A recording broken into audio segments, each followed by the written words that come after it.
राधे भक्त जनों, अब आप सुनेंगे शनि प्रदोष व्रत कथा। शनि प्रदोष व्रत कथा के अनुसार प्राचीन काल में एक नगर में सेठ और सेठानी के घर में हर प्रकार की सुख सुविधा थी, लेकिन संतान नहीं होने के कारण सेठ और सेठानी हमेशा दुखी रहते थे।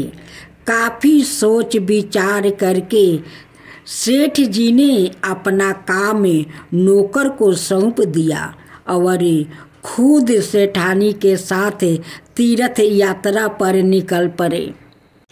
अपने नगर से बाहर निकलने पर उन्हें एक साधु मिले जो ध्यान मगन बैठे थे। सेठ जी ने सोचा क्यों ना साधु से आशीर्वाद लेकर आगे की यात्रा किया जाए। सेठ और सेठानी साधु के निकट बैठ गया। साधु ने जब आंखों खोली तो उन्हें गाता हुआ कि सेठ और सेठानी काफ़ी समय से आशीर्वाद की प्रतीक्षा में बैठे हैं। साधु ने सेठ और सेठानी से कहा कि मैं तुम्हारा दुख जानता हूँ, तुम शनि प्रदोष व्रत करो, इससे तुम्हारे संतान सुख प्राप्ति होगा। साधु ने सेठ सेठानी प्रदोष व्रत की विधि भी बताई और शंकर भगवान की नियम वंदना बताई। हे रुद्रदेव शिव नमस्कार, शिव शंकर जग गुरु नमस्कार, हे नीलकंठ सूर्य नमस्कार, शीश मोली चंदर सुख नमस्कार, हे उमाकांत सुधी नमस्कार, उगरतप रूप मन नमस्कार, ईशान हिरसा प्रभु नमस्कार, बीतेश्वर प्रभु शिव नमस्कार। दोनों साधु से आशीर्वाद लेकर तीर्थ यात्रा के लिए आगे चल पड़े। तीर्थ यात्रा से लौटने के बाद सेठ और सेठानी ने मिलकर शनि प्रदोष व्रत किया, जिसके प्रभाव से उनके घर एक सुंदर पुत्रा का जन्म हुआ और खुशियों से उनका जीवन भर गया।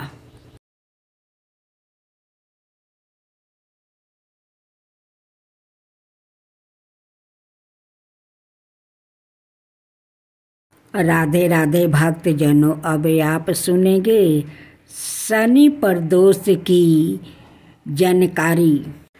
हिंदू धर्म में शनि प्रदोष व्रत का विशेष महत्व है। शनिवार के दिन पड़ने वाले प्रदोष व्रत को शनि प्रदोष व्रत कहा जाता है।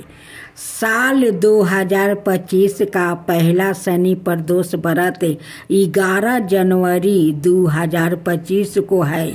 प्रदोष व्रत भगवान शिव और शनिवार का दिन शनि देव को समर्पित है। मनाता है कि शनि प्रदोष व्रत में भगवान शिव, माता पार्वती और शनि देव की पूजा करने से जीवन में सुख समृद्धि आती है, परेशानियों से छुटकारा मिलता है। शनि प्रदोष के दिन शिव पूजन के समय व्रत कथा का पाठ किया जाता है। यह पढ़े शनि देव प्रदोष व्रत कथा। गंगाचार्य ने कहा, हे महामते, आपने शिव शंकर प्रसन्नता हेतु समस्त प्रदोष व्रतों का वर्णन किया है। अब हम शनि प्रदोष विधि सुनने की इच्छा रखते हैं, सो कृपा करके सुनाइए। तब सूत जी बोले, हे ऋषि, निश्चय तमक रूप से आपका शिव पार्वती के चरणों में अत्यंत प्रेम है। मैं आपको शनि त्रयोदशी व्रत की विधि बतलाता हूँ, सो ध्यान से सुनो। शनि प्रदोष व्रत कथा एक निर्धन ब्राह्मण की स्त्री दरिद्रता से दुखी होकर संडील ऋषि के पास जाकर बोली, हे महामुनि, मैं अत्यंत दुखी हूँ, दुख निवारण का उपाय बतलाइए। मेरे दोनों पुत्र आपकी शरण में है।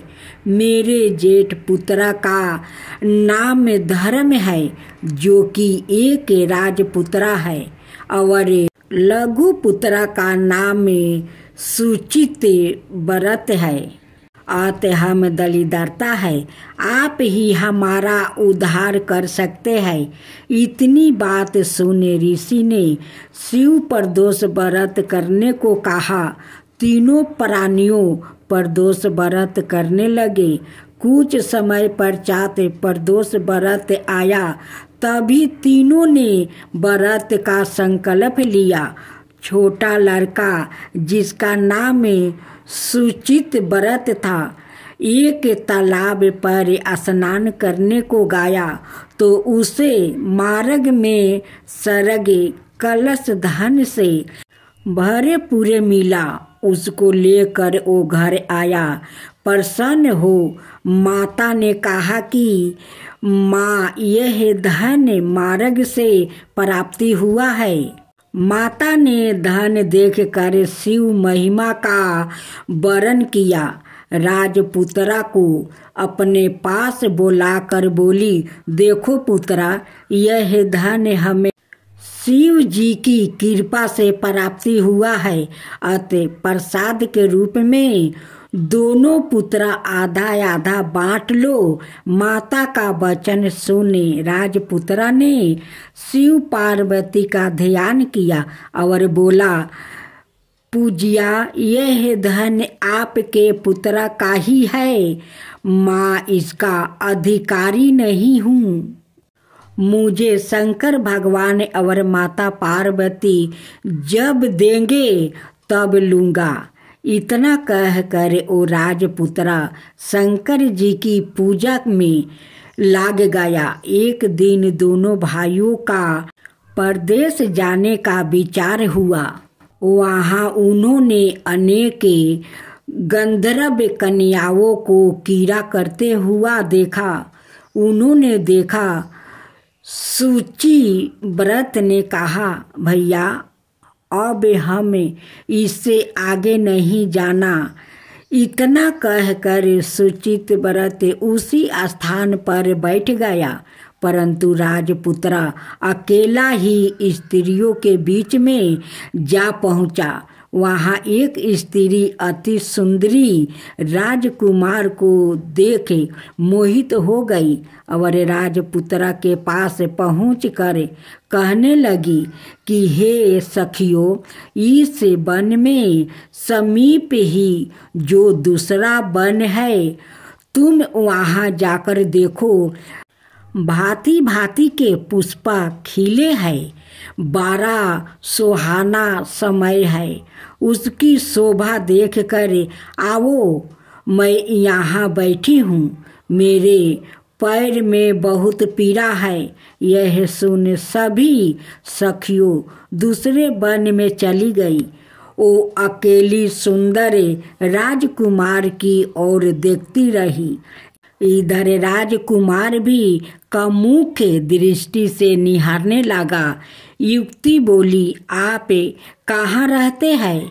वन में कैसे पधारे? किस राजा के पुत्र है? क्या नाम है? राजकुमार बोला, मैं विदर्भ नरेश का पुत्र हूँ। अब अपना परिचय दे। युवती बोली, मैं विदर्भी के नाम गंधर्व की पुत्री हूँ। मेरा नाम अंशुमती है। मैंने आपकी मन स्थिति को जान लिया है कि आप मुझ पर मोहित है। विधाता ने हमारा तुम्हारा संजोग मिलाया है। युवती ने मोतियों का हार राजकुमार के गले डाल दिया। राजकुमार हार को स्वीकार करते हुए बोला कि हे भद्रे, मैं आपका प्रेम उपहार स्वीकार कर लिया है, लेकिन मैं निर्धन हूँ। राजकुमार के इन वचनों को सुनकर गंधर्व कन्या बोली कि मैं जैसा कह चुकी हूँ वैसा ही करूँगी। अब आप अपने घर को जाओ। इतना कह कर वो गंधर्व कन्या सखियों से जा मिली। घर जाकर राजकुमार ने सूची व्रत को सारा वृत्तांत कह सुनाया। जब तीसरा दिन आया और राजकुमार सूची व्रत को लेकर उसी वन में जा पहुंचा। वही गंधर्व राजा अपनी कन्या को लेकर आ पहुंचा। इन दोनों राजकुमारों को देखकर आसन दे दिया और कहा कि मैं कैलाश पर गया था। वहाँ शंकर जी ने मुझसे कहा कि धर्मगुप्त नाम का राजपुत्र है जो इस समय राज्य विहीन निर्धन है, मेरा परम भक्त है। हे गंधर्व राजा, तुम उसकी सहायता करो। मैं महादेव की आज्ञा से इस कन्या को आपके पास लाया हूँ। आप इसका निर्भय करें। मैं आपकी सहायता करे आपको राजगद्दी पर बैठा दूंगा। इस प्रकार गंधर्व राज ने कन्या का विधिवत विवाह कर दिया। विशेष धन और सुंदर गंधर्व कन्या को पाकर राजपुत्र अति प्रसन्न हुआ। भगवत कृपा से वो समयोपरांत अपने शत्रुओं को दमन करके राज्य का सुख भोगने लगा।